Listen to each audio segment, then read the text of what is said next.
কে তোমার বাবা? কি ব্যাপার? এই বাচ্চাটা গোলামকে দেখি বাবা বাবা ডাকতেছে না? ও মাই গড, গোলামের আগে বউ বাচ্চা আছে? না না, অসম্ভব। গোলামের আগে কোনো বউ বাচ্চা থাকতে পারে না। যদি থাকতো ও আমাকে এতদিন অবশ্যই বলতো। আজকের খবর আমি দেখছি, দাঁড়া। চল। হ্যাঁ মামনি, তুমি থাকো, তুমি থাকো, হ্যাঁ থাকো, চল চল চল থাকো। ওই বাচ্চাটা কে ছিল? ওই বাচ্চাটা আমি চিনি না আসলে। আমার দেখে বাবা বাবা বলতেছিল আসলে।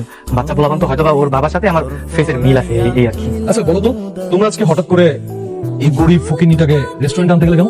বিল গোলাম দিলে? ওরা খুব বীর পুরুষ। আমি কেন বিল দেবো? আমার কাছে তো টাকা নেই। আপনার কাছে টাকা নেই তো আপনি রেস্টুরেন্টে খেতে আসেন কেন? চুপচাপ টাকা বের করেন, না হলে কিভাবে টাকা বের করতে হয় সেটা আমি ভালো করেই জানি। কি হয়েছে এখানে স্যার? কোনো সমস্যা স্যার?